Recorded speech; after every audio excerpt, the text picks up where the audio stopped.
കേരളയാത്രയുടെ സമാപനത്തിന് കാന്തപുരം ഉസ്താദ് അണികൾക്ക് പ്രതിജ്ഞ ചൊല്ലിക്കൊടുത്തു.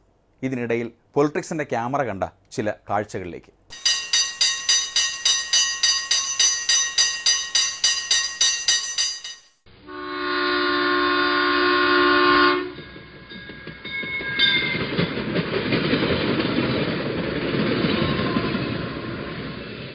ഇന്ത്യ എന്ന ബഹുസ്വര ജനാധിപത്യ സമൂഹത്തിൽ ജീവിക്കുന്ന വ്യക്തിയാണ് ഞാൻ.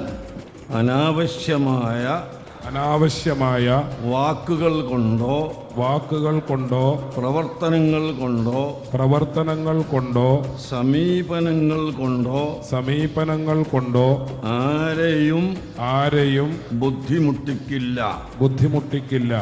ദുർബല വിഭാഗങ്ങളോടും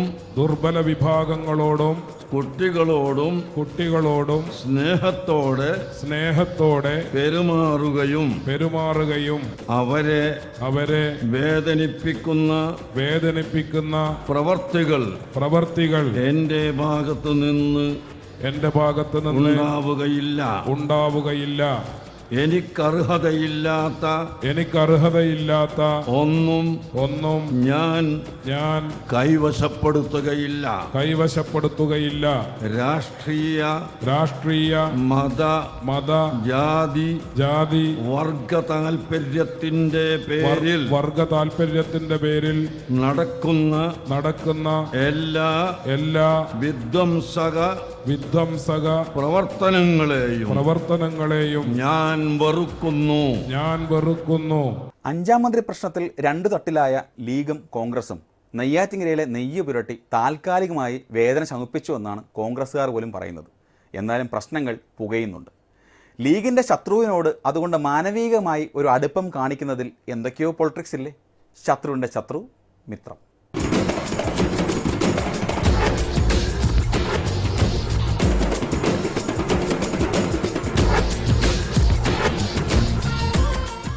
ഞാൻ ധരിച്ചു ഇതാകെ ഇന്ന് കലങ്ങിപ്പോകുമെന്ന്.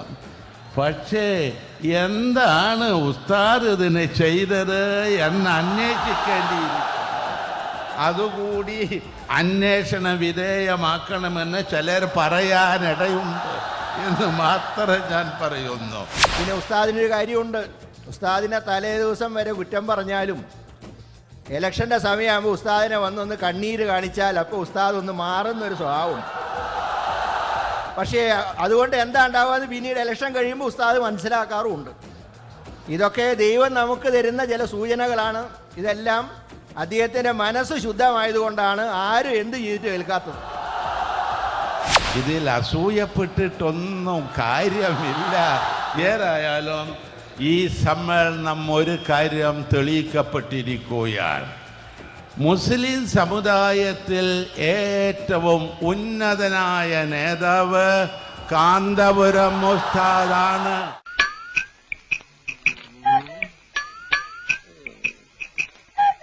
ഈ യാത്ര ഇവിടം കൊണ്ട് അവസാനിപ്പിക്കരുത്.